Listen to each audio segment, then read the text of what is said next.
Magandang araw sa inyong lahat, meron na naman tayong panibagong kwentong ipaparinig sa inyo at bago tayo magsimula ay, huwag kalimutan na mag-subscribe sa Yummy Tea Story para maging updated ka sa mga susunod na update.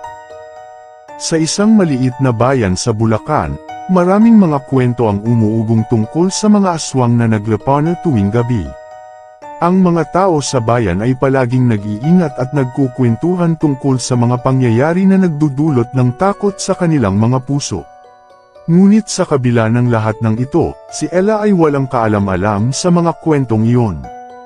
Para sa kanya, ang buhay ay patuloy na umiikot sa kanyang trabaho at sa mga simpleng bagay. Sinasalubong ni Ella ang gabi sa kanyang pamamasukan sa isang maliit na tindahan tuwing umaga at nauuwi sa gabi. Sa kanyang mga pag-uwi, madalas niya nang nakakasalubong ang isang pulubi sa isang madilim na kalsada. Sa kabila ng mga kwento ng aswang, wala siyang takot sa pulubi. Sa katunayan, siya ay nagiging kaibigan niya. Ngunit sa kanyang dalang ng pagkain at tubig, laging may kabuntot na kakaibang pakiramdam.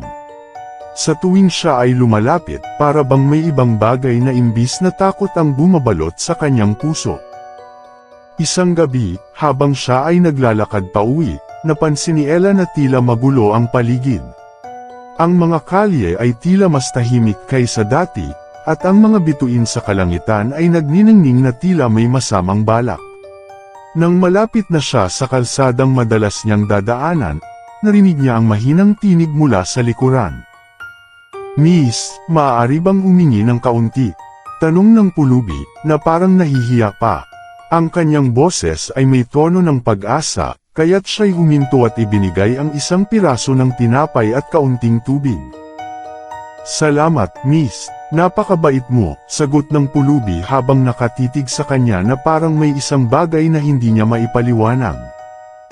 Noong mga sumunod na gabi, tila mas nagiging magaan ang pakiramdam ni Ella sa pulubi.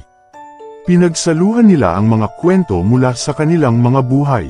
Ngunit kahit gaano siya kalapit sa pulubi, may isang bagay na kanyang naiisip bakit tila may mga gabi na parang may mga matang nagmamasid sa kanila sa dilim. Isang gabi, habang siya'y pauwi, nakaramdam si Ella ng kakaibang lamig. Nabatid niyang tila lumabas ang mga anino sa mga sulok ng kalsada. Bilang naglalakad siya, narinig niya ang mga bulong na nagmumula sa dilim. Bakit siya? Bakit siya pa? Tila nagsasalita sa akin ang mga anino. Nagpatuloy siya sa kanyang paglalakad, ngunit tila mas lalong malapit sa kanya ang pakiramdam ng anino. Sa kabila ng takot, nagpasya siyang lumingon sa pulubi. Napansin niyang ang kanyang mukha ay tila nababalutan ng liwanag habang ang kanyang mga mata ay kumikislap sa dilim. "Miss, huwag kang matakot," pabulong na sabi ng pulubi habang naglalakad papalapit sa kanya. "May mga puwersa dito na hindi mo alam. Kailangan mong umalis dito." Natarante si Ella, ngunit may tiwala siya sa pulubi. Bago pa man siya makaalis, may mga anino na lumalapit sa kanila sa madaling panahon. "Hindi siya para sa iyo." Bumulong ang mga anino, tila nagugulo ang paligid. Sumiklab ang takot sa puso ni Ella. Ngunit alam ni Ella na hindi siya nag-iisa. Sa kamay ng pulubi, para bang may isang proteksyon. Muli niyang tinawag ang kanyang lakas, tinakbuhan ang mga anino habang naririnig ang tinig ng pulubi sa likuran. Habang siya'y naglalakad, narinig niya ang mga yapak sa likuran. Sa bawat hakbang ay tila mas lumalapit ang mga tunog, na nagdulot ng takot sa kanyang puso. Hindi siya makatingin sa likuran, ngunit sa bawat sulyap ng kanyang mata sa paligid, nakikita niyang may mga anino na sumasalubong sa kanyang landas. "Huwag kang matakot, Ella." Narinig niyang bumulong ang pulubi habang lumalapit ito sa kanya. "May mga delikadong tao na nagmamasid sa iyo. Dapat tayong magmadali." Ngunit bago pa man makalayo, biglang may lumabas mula sa dilim. Isang lalaki na may suot na itim na jacket at nakatikip ang mukha sa bandang ilong. "Hihintayin ko ang gusto mo," sabi ng lalaki, sabay sabat sa kanyang bag. "Ibigay mo ang lahat ng meron ka, at walang masamang mangyayari."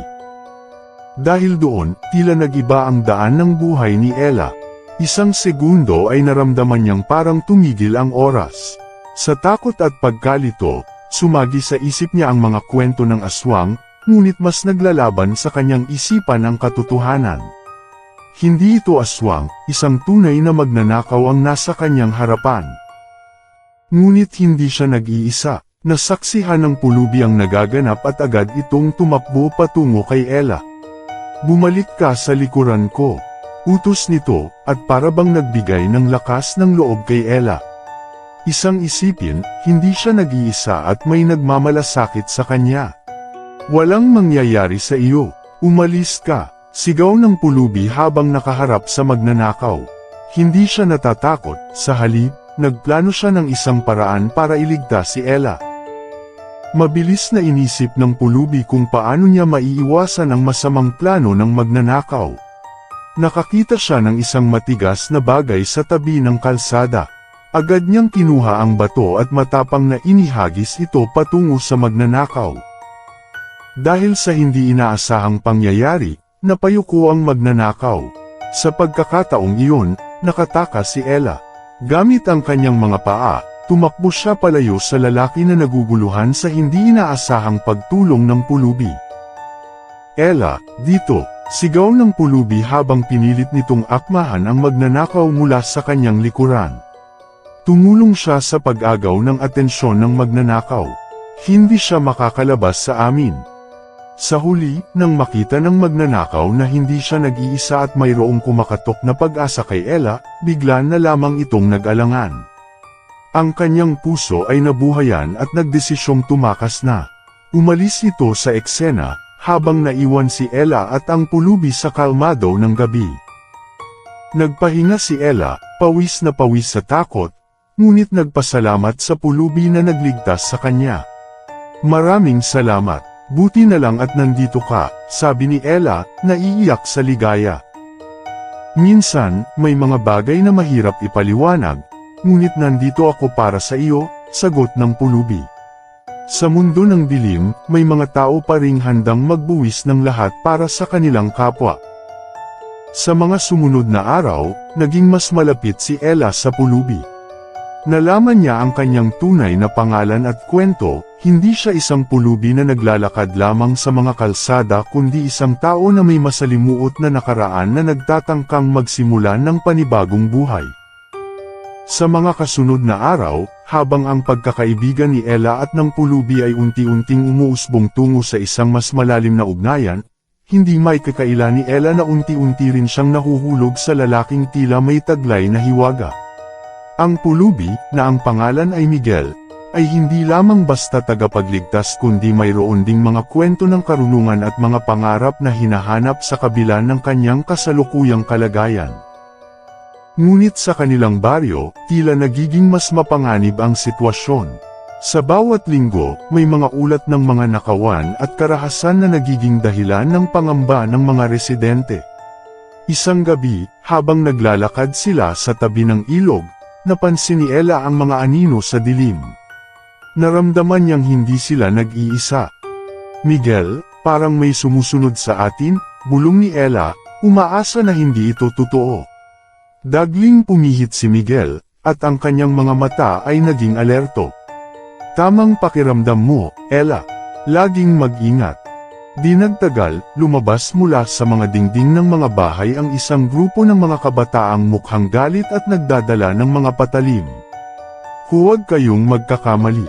Ikaw, pulubi, wala kang karapatan dito," sigaw ng isa sa kanila. Naramdaman ni Ella ang pag-aalala at takot, ngunit alam niyang may proteksyon siya sa tabi niya. Mabilis na kumilos si Miguel, itinutulak siya sa likuran. "Iwasan mo sila, Ella. Magtago ka," sinasabi ni Miguel habang nag-aagaw ng atensyon sa mga kabataan. Hindi na siya nagdalawang isip, tumakbo siya at nagtago sa isang madilim na sulok. Nakikita niyang nang pumalag si Miguel sa mga kabataan, tila siya'y nagpupumilit na pigilan ang mga ito. Isang matinding sigaw ang umabot sa kanyang tenga habang ang mga kabataan ay nag-aaway at nagkakagulo. Kapag natapos ang laban, nakita ni Ella na si Miguel ay puno ng galos at pasa, ngunit siya pa rin ay nakatitig sa kanyang mga mata na puno ng determinasyon. Lumapit siya kay Miguel kasabay ng takot. Miguel, ikaw ay nasaktan. Kailangan mong makuha ang tulong pagkatapos nito, sabi niya habang pinupunasan ang kanyang mga luha.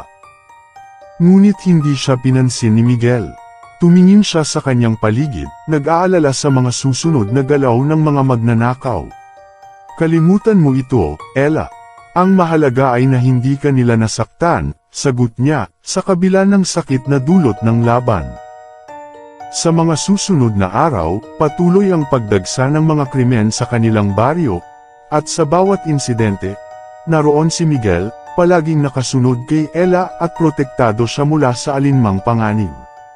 Sa bawat pagtulong nito sa kanya, unti-unti ring bumubuo ng puwang ang pagmamahal sa puso ni Ella. Isang hapon, habang nag-aalaga siya ng mga halaman sa kanyang maliit na hardin, dumating si Miguel. Anong ginagawa mo, Ella? Tanong niya, baka masyadong mapagod ka sa mga gawain mo. Hindi, Miguel. Kapag ako ay nag-aalaga ng mga halaman, nararamdaman kong mas mabuti ang aking pakiramdam, sagot niya, na para bang alam niya agad na nag-aalala ito para sa kanya. Ilang ulit na akong bumalik sa mga katanungang ito. Bakit hindi kang gawin ang iyong mga pangarap? Tanong ni Miguel, may halong pagkahabag sa tinig niya. Nagtaka si Ella, anong mga pangarap ang tinutukoy ni Miguel na tila wala namang ugnayan sa paligid. Laging may pag-asa sa mga pangarap, Miguel, sagot niya, itinataas ang kanyang ulo at nakatingin sa lapit na mga bituin. Hindi ba ito rin ang hinahanap mo? Isang pagkakataon upang makilala muli ang sarili. Sumagot si Miguel sa kanyang pagkatao, tila nahihirapan sa isang bagay na hindi niya maipahayag. Oo, pero may mga bagay na mahirap ipakita at masakit ipahayag, sagot niya sabay ng pag-iling. Ngunit sa pagbabalik ni Ella sa kanyang mga pakikipagsapalaran, hindi na kanyang inisip ang mga magnanakaw. Ang mga amang alaala sa mga matagumpay na pagligtas ni Miguel ay nagbibigay sa kanya ng lakas at inspirasyon. Sa mga pagkakataong magkasama sila, tila unti-unti silang nagiging bahagi ng isa't isa. Ngunit sa kabila ng kanilang lumalalim na ugnayan, ito rin ay nagiging mas komplikado. Habang patuloy na damadami ang mga krimen sa baryo, parang may mas malalim na konspirasyon sa likod nito. Ang pagkasira ng tahimik na buhay ay may katumbas na mga tanong, at si Ella ay naguguluhan kung sino ang huwaran ng mas masalimuot na mga hidwaan. Patuloy siyang nag-aalala, sino nga ba ang talagang ang nagiging sanhi ng mga krimen? Sino ang nasa likod ng mga pangyayaring ito? At ngunit sa kabila ng lahat, ang kanyang damdamin kay Miguel ay patuloy na lumalago, na nagbabanta na maging mas mahirap at komplikado ang mundo na kanilang ginagalawan. Hindi matukoy ni Ella ang mga sagot, ngunit sa puso niya, isa lang ang karugtong na sigurado siya. Ang kanyang pag-ibig kay Miguel ay unti-unting nagiging higit pa sa pagkakaibigan, kahit na sa dilim ng kanilang baryo, sila'y lalaban pa rin para sa liwanag ng pag-asa. Habang lumilipas ang mga araw, unti-unti nang nalantad ang tunay na pagkatao ni Miguel. Isang gabi, habang nagkukwentuhan sila sa kanilang tahimik na sulok sa likod ng bahay ni Ella, nagpasya si GMR, ang totoong pangalan ni Miguel, na ibulalas ang kanyang lihim. Makikita sa kanyang mga mata ang ligaya at takot sabay sa kila nitong paghuhusga. Ella, may bagay akong nais sanang ipagtapat sa iyo, aniya, nahihirapan sa pagbigkas ng tunay na pangalan. Hindi talaga ako si Miguel. GMR ang pangalan ko, isang pangkaraniwang tao na naligaw ng landas. Nagulat si Ella sa kanyang narinig. GMR, bakit hindi mo ako sinabi agad? Tanong niya, umiwas ang tingin sa labi ng lalaki na puno ng takot. Akala ko, pulubi ka na lang. Bakit ka nandyan sa kalye at nagkukubli ng iyong pagkatao? Dahil sa mga unos na dinaranas ko, Ella, sagot niya. May mga bagay na hindi mo alam tungkol sa akin. Naalis ako sa aking pamilya, at sa aking mga pangarap, na wala ang lahat. Kaya nagpakilala akong pulubi, sa pag-asang makahanap ng bagong simula. Hindi inasahan ni GMR na mas magiging malapit ang kanyang puso kay Ella sa kanyang pagtatapat. Sa mga araw na lumipas matapos ang kanyang pag-amin, nagpa siya si Ella na alagaan siya, sa kabila ng mga panganib at pagdududa. Kinupkup niya si GMR sa kanyang bahay, pinaliguan ito at pinakain ng masustansyang pagkain. Ang mga simpleng bagay na ito ay tila nagbigay dala ng init sa puso ni GMR na hindi na niya inaasahang mararamdaman muli. Hindi mo na kailangang mamuhay sa labas, sabi ni Ella habang naghahanda ng hapunan. Magsimula tayo ng bagong kwento, GMR. Kasama kita sa laban na ito. Tuwing gabi, nagiging mas masaya at puno ng pag-asa ang kanilang mga kwentuhan. Naging isang ugali na nila ang matulog na magkakatabi, sa ilalim ng isang lumang kumot, habang nagkukwentuhan ng kanilang mga pangarap, mga takot, at mga sama ng loob. Malapit sa mga pusong naglalaban, nag-uumapo ang mga emosyong dati hindi nila nararamdaman sa loob ng maraming taon. Ngunit sa kalagitnaan ng kanilang mga bagong alaala, patuloy pa ring lumalaganap ang mga krimen sa baryo, at nagiging banta ang mga anino. Nakakaalarma ang mga pangyayari at unti-unting nagpapalubha sa takot ng mga tao. Si Ella, bagamat nananatiling positibo, ay palaging nananalangan para sa kaligtasan ng kanilang baryo. Isang gabi, sa kanilang pagkakatulog, narinig ni Ella ang malalakas na ingay sa labas. Gumising siya at tinapik si GMR. GMR, may nangyayari sa labas. Pabulong na sabi niya. Kailangan nating tingnan. Sumunod si GMR, ang kanyang puso ay tumatalon sa takot. Ngunit sa halip na lumabas, minabuti nilang magmasid mula sa bintana.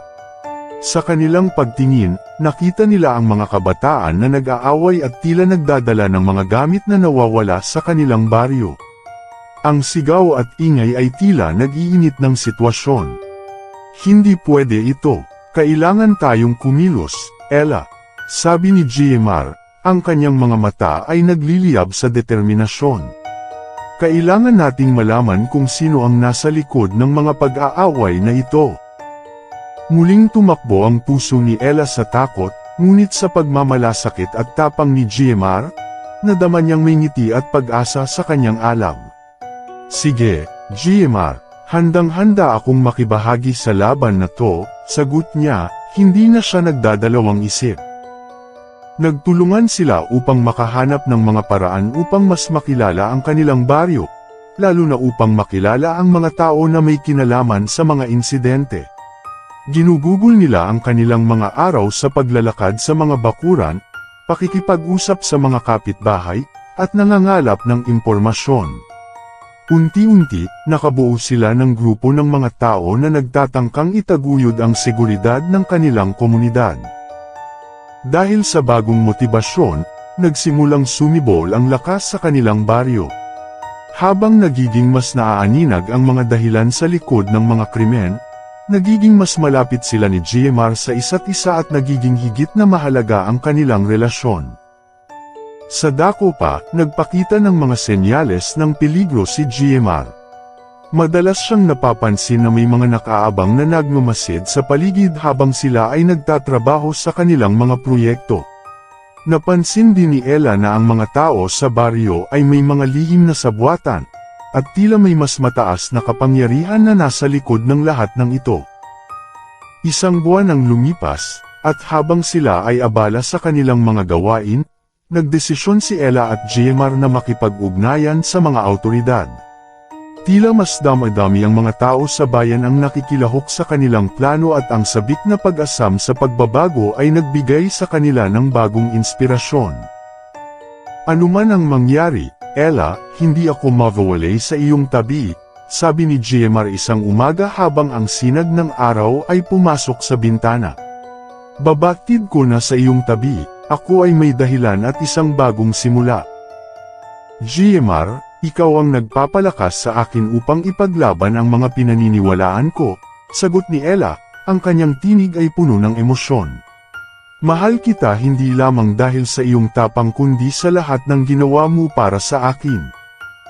Sa kabila ng mga hamon, ang kanilang pag-ibig ay parang bulaklak na unti-unting namumukadkad sa gitna ng gulo. Nagiging paminsang takbuhan at lakas ng isa't isa, nagiging sandalan sa panig ng lahat ng hirap na kasama nilang tinatahak. Ngunit sa likod ng mga ngiti at pag-asa, nagtatanong siya, sino nga ba talaga ang nasa likod ng mga krimen at kung ano ang hinaharap sa kanilang dalawa. Sa mga susunod na araw, bumubulong ang mga anino ng misteryo na tila hindi pa tapos ang laban na kanilang sinimulan. Naroon pa rin ang panganib, ngunit sa pag-ibig kay JMR, si Ella ay nagdesisyon na kalabanin ito, kasama ang kanyang bagong pamilya at bayan. Pagkalipas ng ilang linggo mula nang magsimula ang kanilang misyon sa baryo, nagkaroon ng isang balitang kumakalat na nagdudulot ng takot sa mga residente. Isang umaga, habang si Ella at JMR ay nag-uusap ukol sa kanilang mga plano, bigla na lamang silang tinawag ni Mang Ruel, ang matandang tagapag-alaga ng mga hayop sa kanilang baryo. "Mga bata, kailangan ko kayong makausap," sigaw ni Mang Ruel habang nanginginig ang kanyang tinig. "May nangyari sa mga alaga kong hayop. Kakaibang pangyayari ito." "Anong nangyari, Mang Ruel?" tanong ni JMR, lumalapit kay Mang Ruel habang nagpapakita ng pag-aalala. "Ang mga tupa at mga manok ko, lahat sila patay. Wasak ang mga laman loob, parang may malupit na hayop o tao ang umatake sa kanila," sabi ni Mang Ruel, nahahabag sa mga salitang binibigkas. "Mabuti pa, ipakita niyo po sa amin," dagdag ni Ella, nag-aalala sa kalagayan ng kanilang komunidad. Dahil sa takot at pagkabahala ng mga tao, tinipon nila ang ilan sa mga residente ng baryo at nagpunta sila sa niyog ni Mang Ruel.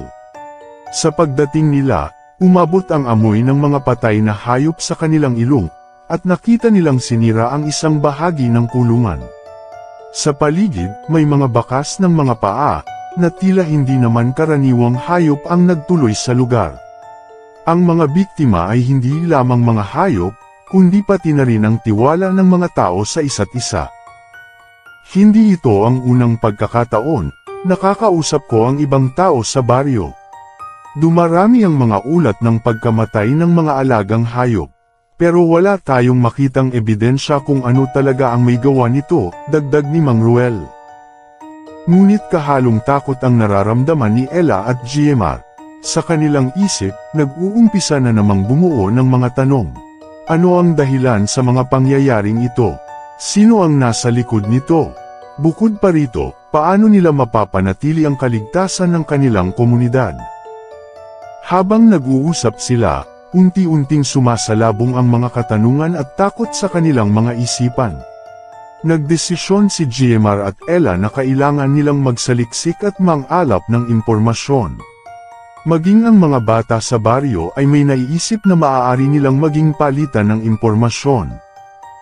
JMR, dapat nating suriin ang iba pang mga kulungan. Kailangan nating alamin kung may iba pang mga hayop na may ganitong kalagayan, mungkahi ni Ella. Oo nga, at kailangan natin ang tulong ng mga nakakasalubong natin. Tayo ay magiging tagapag-ulat para makapagsimula ng solusyon sa problemang ito, sagot ni JMR. Dahil dito, nag-organisa sila ng isang maliit na grupo kasama sina Mang Ruel at ilan pang mga kabataan sa baryo.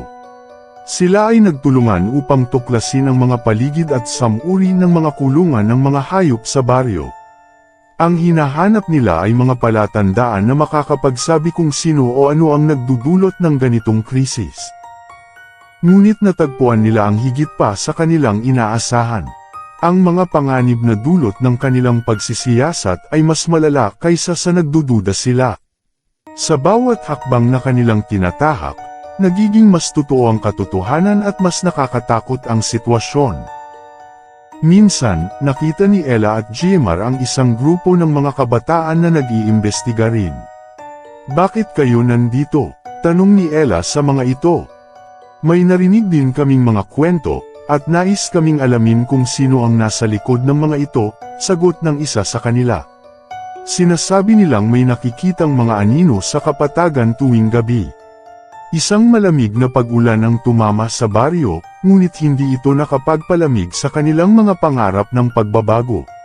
Nagpatuloy sila sa kanilang pagtulong at pagtuklas, bagamat alam nilang nagiging mas peligroso ang sitwasyon araw-araw. GMR, sa tingin ko, kailangan na nating makipag-ugnayan sa mga awtoridad. Hindi na namin kayang ipagwalang bahala ang sitwasyong ito, sabi ni Ella sa isang pagkakataon. Naiintindihan ko, Ella, ngunit dapat tayong mag-ingat sa bawat hakbang natin. Baka mayroon tayong maharap na mga hulog sa dilim, tugon ni GMR.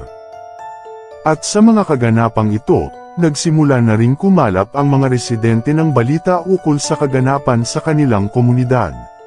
Si Mang Ruel ay nagbigay ng investigasyon sa kanyang mga kababayan, at ang mga tao ay nagtipon-tipon upang talakayin ang kalagayan ng kanilang baryo.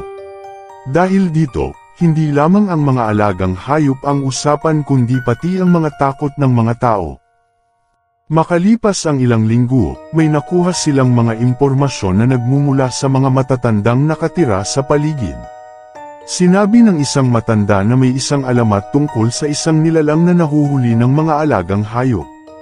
Sinasabing ito ay isang makapangyarihang espiritu na nagdedegrado kapag may nasira o may nakitang masama sa kanyang lupain.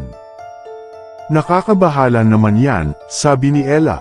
Kailangan natin ng plano. Dapat tayong magtipon-tipon ng mga tao upang muling buhayin ang ating pananampalataya at lakas. Tinipon ni GMR at Ella ang buong baryo para sa isang pagpupulong. Mula sa kanilang nakalap na impormasyon, napagpasyahan nilang mag-organisa ng isang selebrasyon at dasal upang magkaisa at humingi ng tulong sa mga espiritu ng kanilang mga ninuno. Mga kababayan, nakikita natin ang ating mga alaga at komunidad na nagdurusa. Ngunit ngayon, panahon na upang ipakita natin ang ating sama-samang lakas. Sama-sama tayong manalangin at ipagdasal ang ating pagkakaisa. Bulalas ni GMR sa harap ng mga tao, ang kanyang mata ay nagliliyab sa determinasyon. Sa ganitong paraan, sana mapanatili nating ligtas ang ating mga alaga at muling buhayin ang kagalakan sa aming baryo. Dagdag ni Ella, ang kanyang boses ay puno ng pag-asa. Nagsimula ang mga tao sa kanilang mga dasal sa ilalim ng malamig na buwan, at ang mga payak na awit ng kanilang mga ninuno ay umabot sa alon ng hangin. Nang dumating ang kabilugan ng buwan, nagpunta ang lahat sa kalsada, nagdasal, at umawit ng mga awit ng pagkakaisa. Ang mga tao sa baryo ay nagbigay inspirasyon at nagpasya na hindi lamang umasa kundi kumilos. Matapos ang araw na iyon, nagpasya si GMR at Ella na sundan ang mga bakas at tuklasin ang mga lugar na posible pang magdulot ng banta. Habang nag-uumpisa na silang bumalik sa kanilang mga laban, nagkasama sila sa pag-akyat sa burol upang tingnan ang paligid. Naghahanap sila ng mga palatandaan ng kung sino ang nagkukubli sa dilim ng gabi. Sa gitna ng mga kaganapang ito, nagpatuloy ang takot sa kanilang baryo, ngunit sa huli, nagkaroon sila ng natatanging lakas na muling bumangon mula sa kanilang mga takot at hamon. Ang pagkakaisa nila ang nagbigay tuwa at pag-asa sa gitna ng mga panganib. Sa likod ng mga aninong nagkukubli sa dilim, kinover ng kanilang pagmamahalan at pakikipagtulungan ang mga sala sa labat na buhol ng takot, kaya't magkasama nilang hahanapin ang liwanag ng katotohanan sa gitna ng dilim. Lumipas ang ilang araw mula nang magdaos ng kanilang pagdarasal at walang tigil na pagsasaliksik si Ella at ang kanyang mga kaibigan tungkol sa nangyayari sa kanilang baryo. Gayunpaman, may isa pang isyong bumabagabag kay Ella, ang biglaang pagkawala ng mga damit na binibili niya kay GMR. Kada piraso, mula sa mga damit na kanyang pinili sa pamilihan, ay tila nawala nang hindi niya namamalayan. Bakit kaya nawawala ang mga ito? Tanong niya sa sarili habang nag-aayos ng kanyang gamit. Masyado namang kakaiba ang mga pangyayaring ito. Dahil sa pag-aalala, nagdesisyon si Ella na puntahan si GMR. Siguro, makakapag-ukit tayo ng kaalaman tungkol dito, naisip niya. Sinubukan niyang akyatan ang burol na madalas nilang pinupuntahan, ngunit may kaunting pag-aalinlangan sa kanyang puso. Pagdating niya sa bahay ni GMR, napansin niyang tahimik ang paligid. Tumawag siya, "GMR, nandito ako," ngunit wala itong sumagot. Nang madaling makita, pumasok siya sa loob ng bahay. Ang mga mata ni Ella ay natigilan nang matagpuan si GMR sa kusina. Ang katawan nito ay balot ng putik, at parang wala itong kasuotan.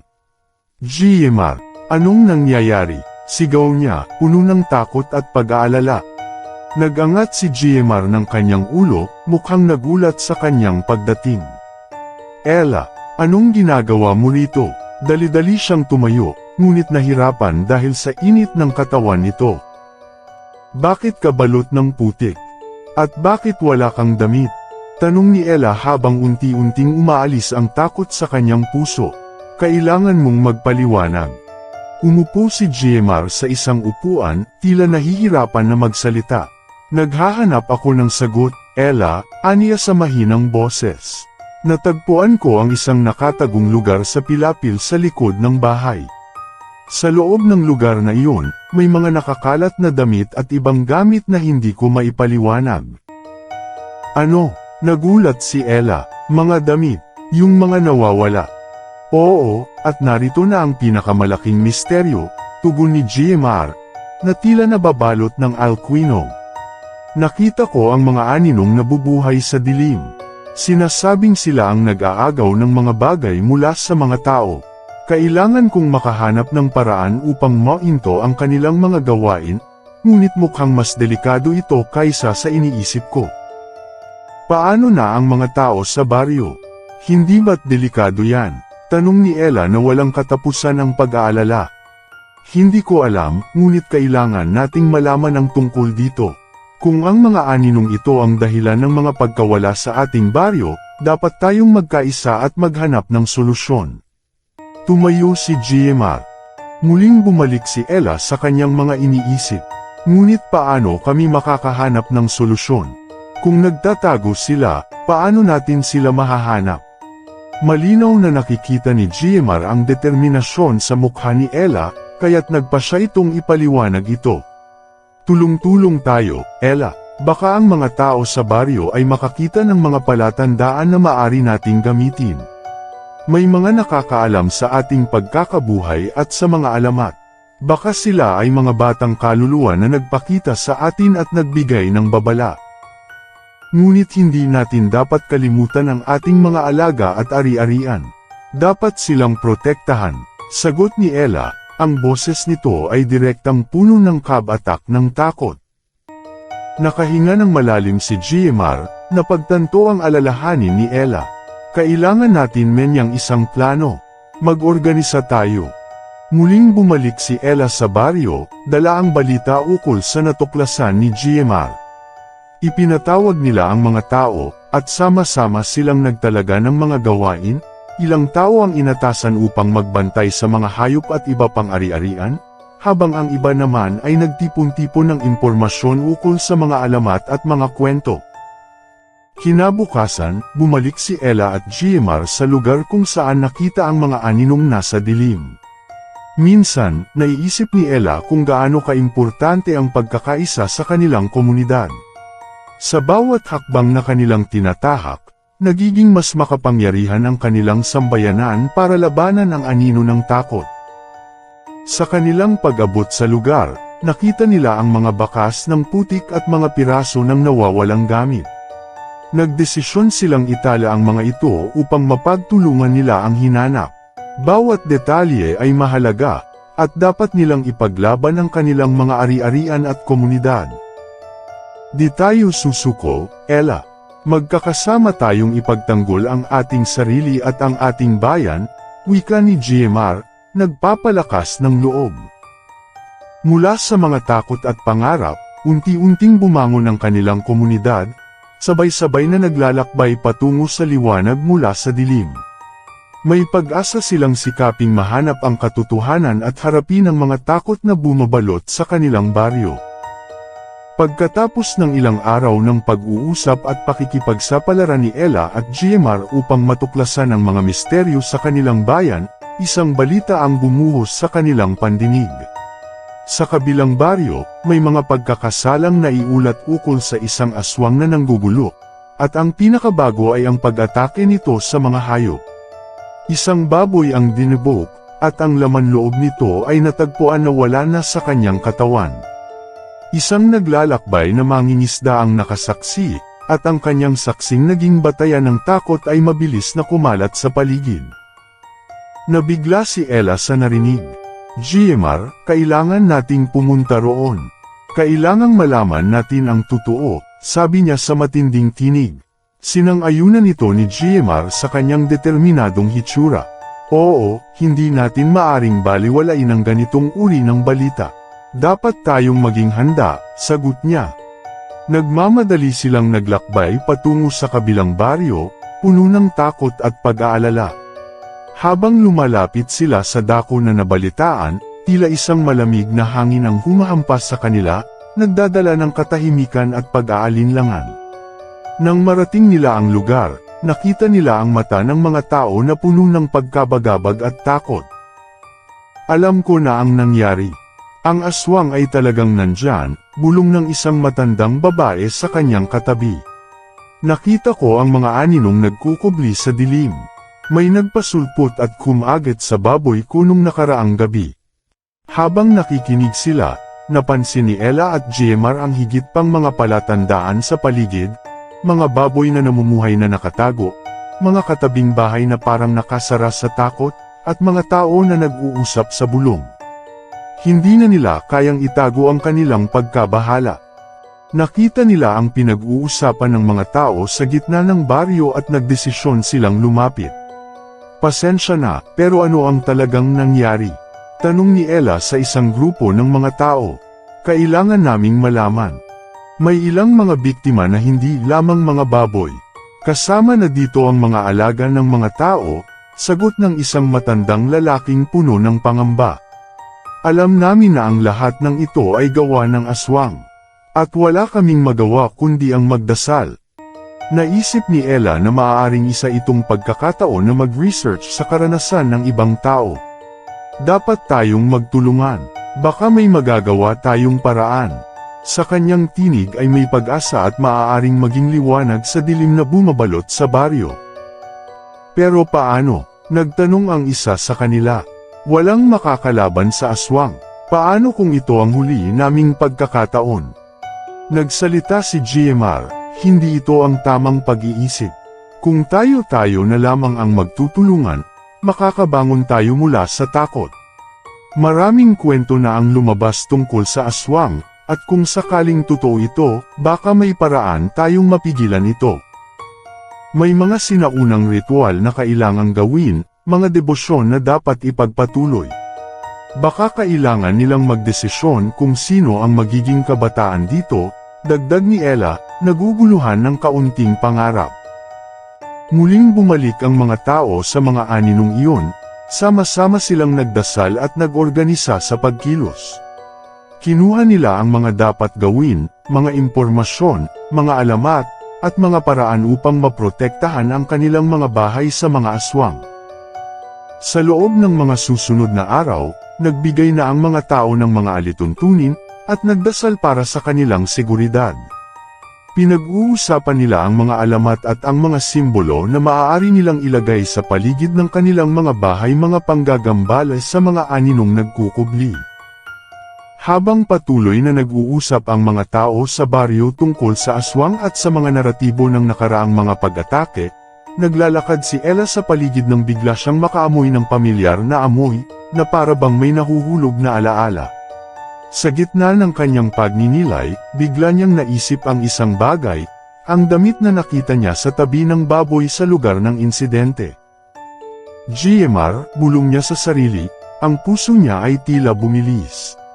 "Yun ba ang damit mo?"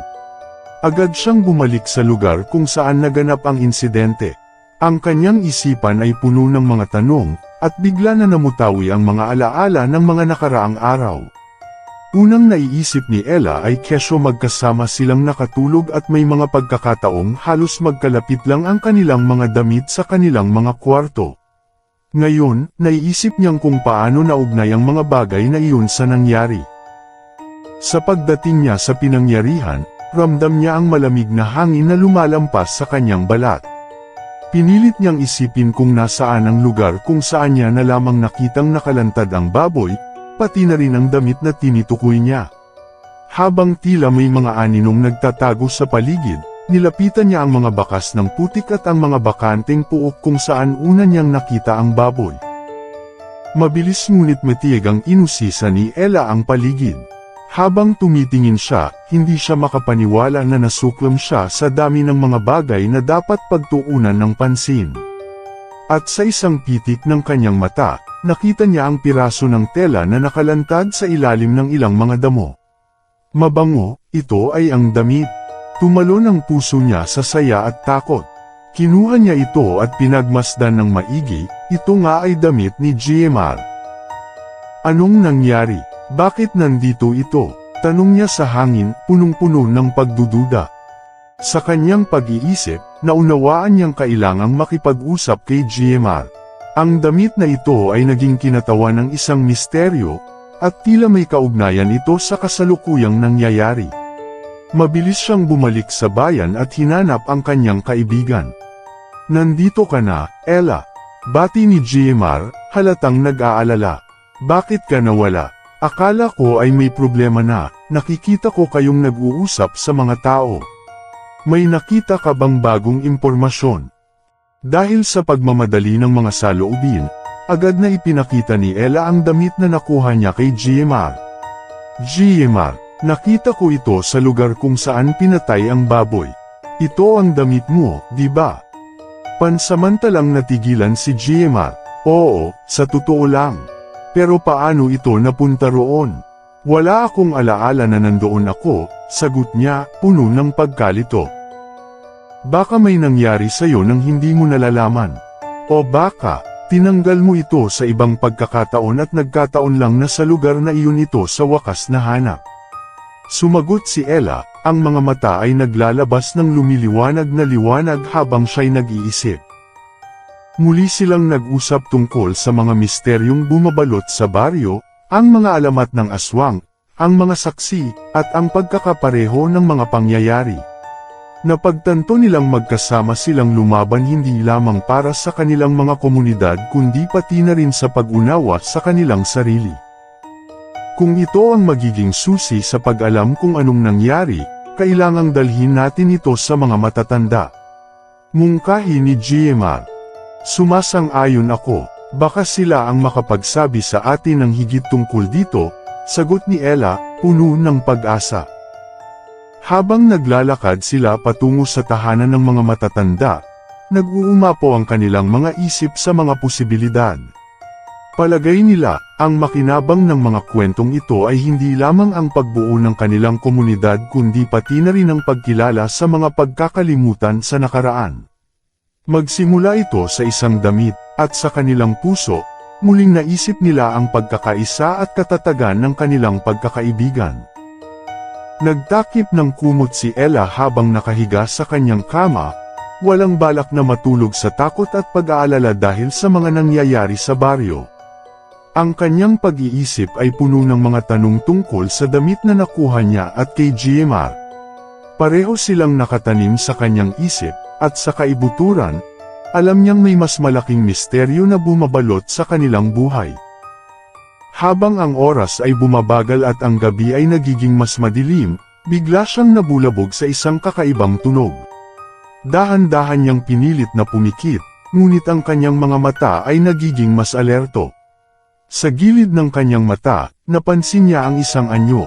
Nakabukas ang bintana ng kanilang silid, at kitang-kita niya si GMR na nakatayo sa labas, tila nasa isang malaon na pagkagambala sa kanyang sarili, parang isang anino sa dilim. Bakit nandito siya? Bakit siya nakatayo doon? Hindi siya makapaniwala sa kanyang nakikita. Nagtanong ang kanyang isip. Nakaramdam siya ng labis na takot habang tila nagbabago ang anyo ni GMR. Mula sa normal na tao, lumilitaw itong nagiging isang malaki at nakakatakot na taong lobo. Ang balahibo ay unti-unting lumalabas, at ang mga mata nito ay kumikislap sa dilim habang nagiging mas mapanganib. GMR, tigil niyang sigaw, ngunit bago pa siya nakapag-react, tumakbo ang kanyang puso sa takot. Tumalikod siya upang magsalita, ngunit sa hindi inaasahang pangyayari, nahulog siya sa kanyang kama at nahimatay. Ang kanyang dibdib ay parang pinipiga, ang paghinga ay mahirap, at sa isang iglap, nag-blackout siya. Sa swerte, eksakto ang kanyang pagsadsad sa dami ng kanyang higaan. Nang magising si Ella, naguguluhan siya, nakalutang pa sa kanyang isip ang mga pangyayaring nakatago sa dilim. Akala niya ito ay isang masamang panaginip, isang bangungot na tila napaka-real. Pinilit niyang kalmayin ang kanyang sarili, ngunit ang pawis ay patuloy na dumadaloy sa kanyang noo. Siguro kailangan ko lang ng kaunting pahinga, bilin niya sa kanyang sarili. Sinubukang palakasin ang kanyang loob na ito ay isang simpleng guni-guni lamang. Nag-isip siya kung anong mga pangyayari ang nag-udyok sa kanya upang mangyari iyon. Lahat ng takot ay tila napaparam, ngunit may natitirang pangamba sa kanyang kaibuturan. Ngunit habang umuusad ang araw, hindi siya makahon sa pangungulit ng isang alaala. Ang mga mata ni GMR na nagliliyab sa dilim, ang kanyang anyong nagbabago. Ito ang mga senyales na siya'y naguguluhan, kaya't pinili na lamang niyang kalimutan ito at ipagpatuloy ang kanyang mga gawain. Subalit sa kanyang kaibuturan, alam niyang may isang bagay na hindi maipaliwanag. Ang mga kwento ng aswang na umuukit sa kanilang baryo at ang koneksyon nito kay GMR. Ang takot at kabiguan ay nagsanib sa kanyang puso, at hindi may kailan na ang katotohanan ay nagkukubli, hindi lamang sa nakaraan kundi sa hinaharap din. Habang nag-iisip ng mga maaaring mangyari, nagdesisyon siyang balikan si GMR at kausapin siya tungkol sa lahat. Kailangan niyang malaman ang katotohanan, at hindi na niya kayang palampasin ang mga pangyayaring iyon sa kanyang buhay. Magiging mas matatag siya at sino ang may alam, baka siya na ang kailangan sa kanyang paggawa ng hakbang upang mapanatili ang kanilang baryo mula sa masasamang espiritu. Tulad ng isang ilaw sa madilim na gabi, nagplano si Ella na ipagpatuloy ang kanyang pagsusuri sa mga misteryo at makahanap ng daan upang maipakita ang katotohanan, hindi lamang para kay GMR, kundi para na rin sa kanilang buong bayan. Habang naglalakad sila sa tabi ng ilog, masiglang nag-usap si Ella at GMR. Ang araw ay bumababa na, ang liwanag ay nagbibigay ng gintong kulay sa tubig. Si Ella, na puno ng kagalakan at mapagbirong diwa, ay tumingin kay GMR at sinabi, "Alam mo, GMR, baka ikaw ang aswang na sinasabi sa baryo." "Hay nako, kung ikaw ang aswang, sigurado akong masaya ako, dahil ang lakas-lakas mo." Tumawa siya, ang kanyang boses ay puno ng aliw. Ngunit biglang nanahimik si GMR. Ang kanyang mga mata ay tumitig sa malayo, tila sa isang malalim na pagninilay. "Ella," sabik niyang sagot, ngunit nag-alinlangan ito. "Hindi ko alam kung, parang may nangyayari sa akin na hindi ko maipaliwanag." "Anong ibig mong sabihin?" tanong ni Ella, bahagyang nag-aalala. "Anong nangyayari sa iyo?" "Sa mga nakaraang linggo, tila ba may mga simboy na nagiging gulo sa isip ko. Minsan sumasakit ang ulo ko, at naaalala ko ang mga pangarap ko na tumatakbo ako. May mga aninong unti-unting nagiging mas malapit at tila sinusundan ako." Ang tono ni GMR ay nagiging seryoso, at ang kanyang boses ay may bigat. "Baka siguro stress lang yan, GMR. Ang daming nag-aalala sa baryo, at ikaw pa ang isa sa mga pinag-uusapan." "Hindi naman madaling maging ikaw," nakangiting sagot ni Ella, pero may pagdududa sa kanyang mga mata. "Pero anong pakiramdam mo kapag nasa ganitong estado ka?" "Alam mo, may mga pagkakataong natatakot ako. Parang may karugtong na kwento na sa dibdiban ko, pero naliligaw ako kung paano ito ipapaliwanag. Ang mga pangarap ko, hindi ko alam kung ang mga yon ay panaginip lang o may mas malalim pang kahulugan," sabi ni GMR. Ang kanyang tinig ay puno ng pag-aalala.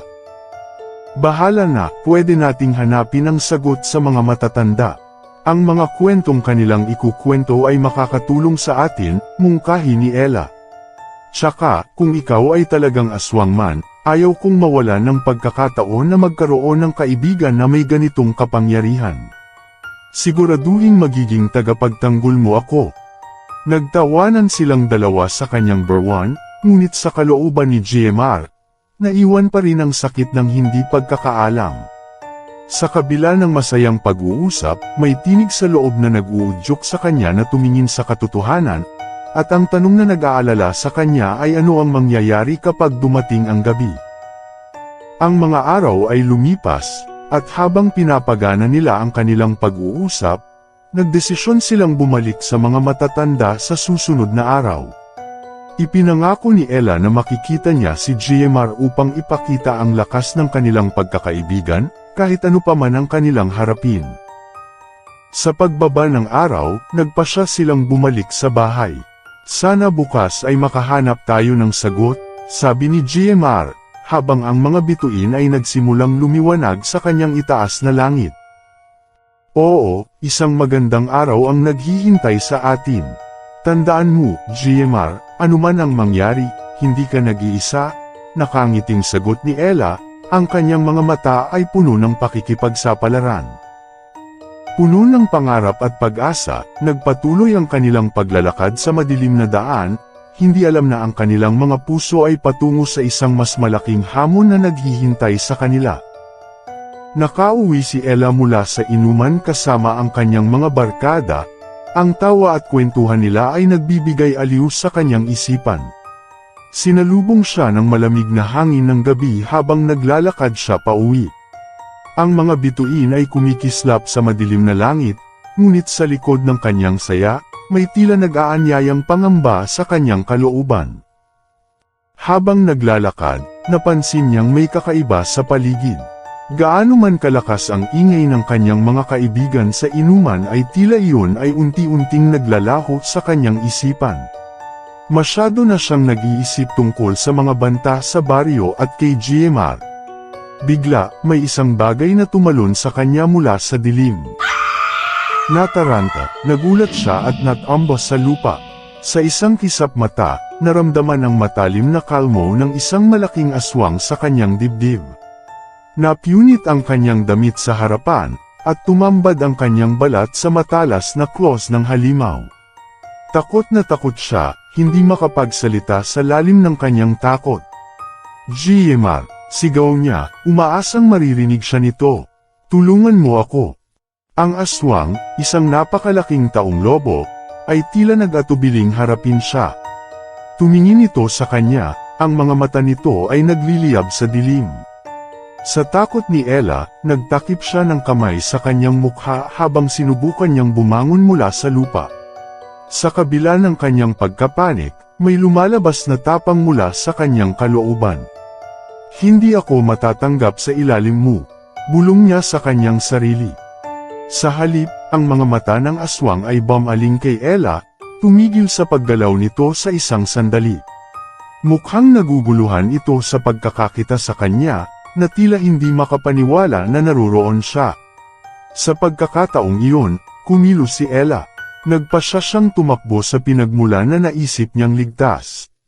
Mabilis niyang tinakbo ang daan, ang kanyang puso ay tumatakbo na parang kulang na sa pagbubuhos ng kanyang lakas. Kailangan kong makauwi. Kailangan kong makalayo dito, ang bulong niya sa sarili. Patuloy ang pagsisigaw ng pangalan ni GMR, umaasang siya ang maririnig. Umaasang ibibigay nito ang tapang na kailangan niya. Bigla, narinig niya ang isang malakas na ungol mula sa aswang. Parang napagod na ito sa paghabol, nagpatuloy ito sa ibang direksyon. Tama na, bumalik na ako, bulong ni Ella, ngunit kahit anong gawin niya, ayaw pa ring huminto ng takot sa kanyang puso. Unti-unting tumitigil ang mundo, oras na tila kumikilos sa kanyang paligid. Habang tumatakbo, nagtagumpay si Ella na makalayo mula sa aswang, at sa huli, nakarating siya sa bahay ng kanyang pamilya. Ang kanyang mga kamay ay nanginginig at ang kanyang puso ay patuloy na bumubulong sa takot. Nakatayo siya sa harap ng pinto, Humihingal, nag-aalala kung nakuha ba ng aswang ang kanyang mga yapak. Minadali niyang binuksan ang pintuan at pumasok siya sa loob, naglatag ng mga balakid sa kanyang puso. Sa mga sumunod na araw, palagi niyang naiisip ang karanasan at ang performance ng aswang. Ang kanyang pagnanais na makausap si GMR ay naging masigla. Kailangan kong magsalita sa kanya, ipinangako ni Ella sa kanyang sarili. Kailangan kong malaman ang totoo tungkol sa aswang. Dahil sa kanyang di mabilang na takot, nagdesisyon si Ella na balikan si GMR at magkita sa maasahan. Umuukit na ang kanyang mga alaala sa nangyari, umuugong sa kanyang isip ang mga tanong. Nais niyang malaman kung ano ang dapat gawin at kung paano ito nakaugnay kay GMR. Paano kung ito ang simulan ng mas malaking kwento? Isip niya habang naglalakad papunta sa kinaroroonan ni GMR. Handa na akong harapin ang lahat kapag natutunan ko ang katotohanan. Habang patuloy na tumatakbo si Ella, ang mga luha ay dumaloy sa kanyang mga pisngi. Sa gitna ng takot at pag-aalala, naiwan siyang nakadagdag ang panghihinayang sa kanyang puso. Iniisip niya ang nangyari sa kanya sa kamay ng aswang, ang masakit na kalmo na hindi lamang pisikal kundi pati na rin sa kanyang damdamin. Ngunit sa gitna ng kanyang pangungulila at takot, bigla siyang nakarinig ng isang sigaw mula sa likod. Ella, sigaw na puno ng pighati. Napalingon siya sa likuran sa likod ng takbo. Nakita niya si GMR, na walang suot na kasuotan at nababalot ng dumi at pawis. Ang kanyang mga mata ay puno ng luha, at sa kanyang mga galaw, tila hindi niya makontrol ang gutom na umaapaw sa kanyang kalooban.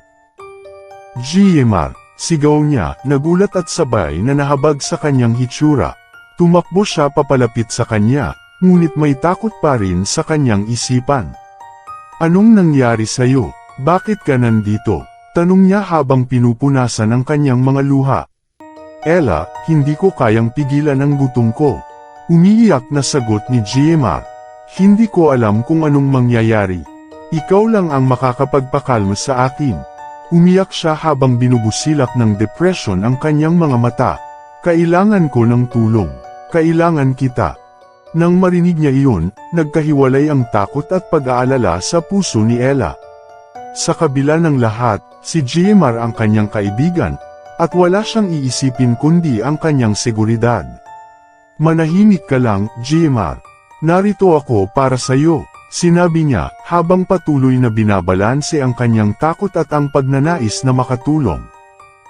Ang puso ni Ella ay nag-init, alam niyang may pagkakataon siya na makasama si GMR, kaya't naglatag siya ng isang plano sa kanyang isip. Tara, sundan mo ako. May alam ako na lugar kung saan pwede tayong makapag-usap ng mas maayos. Mungkahi niya, sabay kuha sa kanyang kamay at nagtakbo silang dalawa sa madilim na daan. Habang tumatakbo sila, ang mga damdaming naglalaro sa kanilang isipan ay tila naging magkaibang mundo. Ang takot at gutom ni GMR ay lumalatag, habang si Ella ay lumalaban sa pag-iyak at sakripisyo para sa kanyang kaibigan.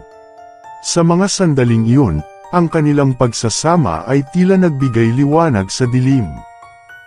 Nakarating sila sa isang lumang bahay na naiwan sa gitna ng gubat, isang nakatagong lugar na alam ni Ella.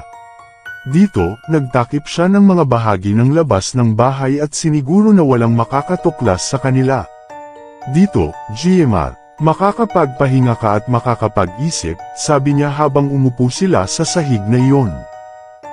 Ella, sorry. Wala akong control, wika ni GMR sa takot sa kanyang boses.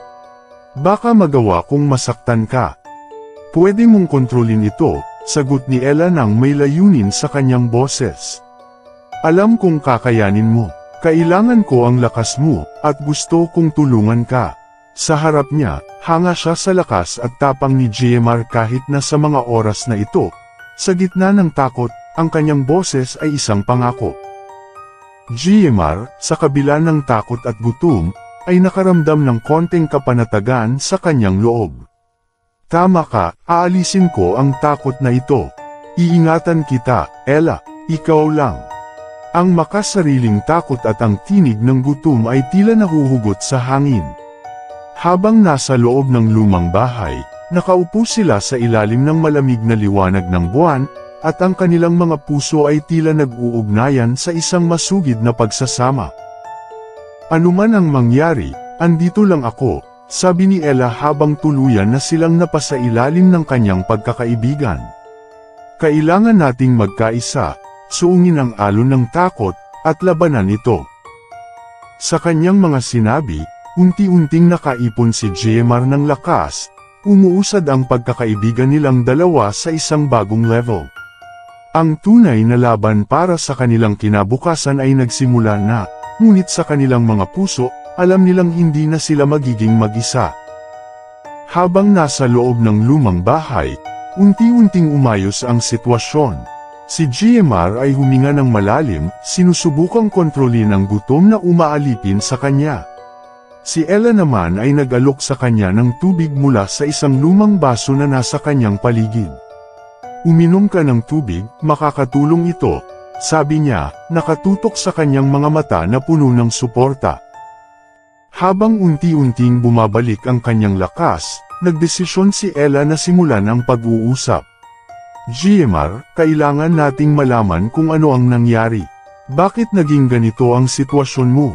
Tanong niya nang may pag-aalala. Matagal na akong tinutokso ng kagutuman, pero hindi ko akalain na magiging ganito ito.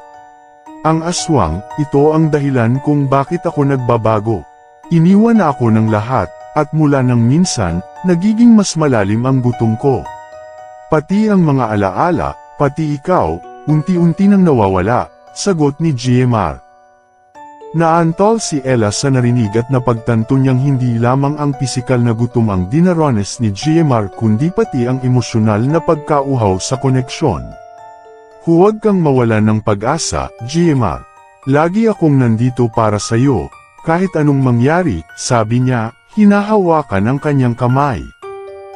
Sa mga susunod na oras, nag-usap sila tungkol sa kanilang mga pangarap, takot, at mga alaala ng kung paano sila naging magkaibigan.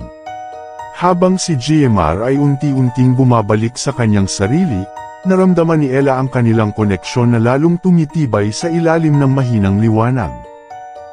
Ngunit sa likuran na masinasalamin ng dilim, may nagkukuhang anino ang naghintay, isang layunin na muling bumangon.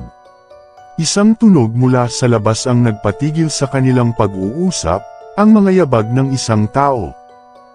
Ella, may tao, sigaw ni JMR, nag-aalala.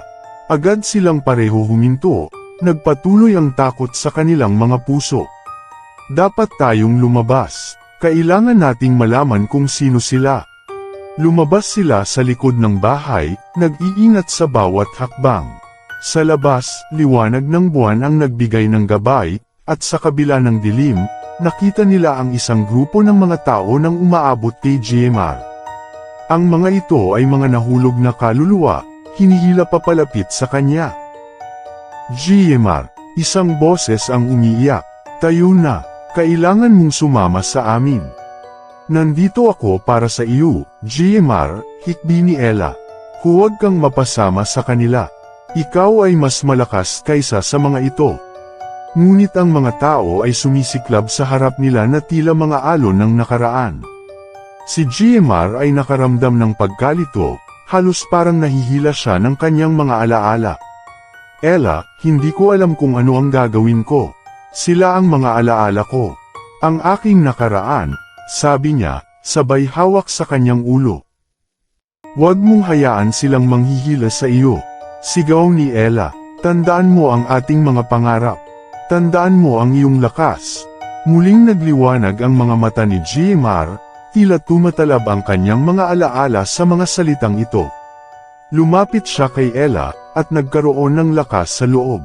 Tama ka, hindi ko na kayang lumisan sa mga pangarap ko. Nagsimula siyang lumaban.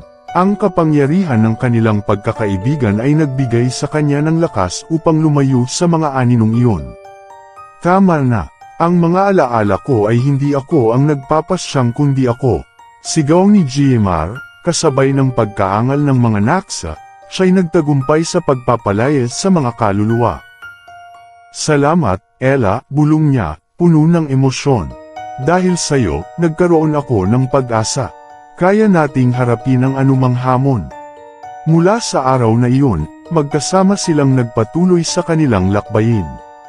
Nalaman nilang ang pagkakaibigan ay higit pa sa takot at hamon, ito ay isang lakas na hindi matutumbasan. Sa huli, naghandog sila ng tulong sa iba pang mga nahulog na kaluluwa, ibinabahagi ang kanilang karanasan at pag-asa. Dumating ang panahon, ang mga tao sa kanilang bayan ay naligtas mula sa mga halimaw ng nakakalimot. Sa pagtulong nila kay GMR, nahanap din ni Ella ang tunay na kahulugan ng lakas at puso. Ang kanilang pagkakaibigan ay bumuhay sa buong bayan, naging simbolo ng pag-asa at katatagan. At sa paglipas ng mga taon, ang kwento nilang dalawa bilang mga tagapagligtas ay nanatili sa alaala ng lahat, na naging ilaw sa harap ng mga hamon ng buhay.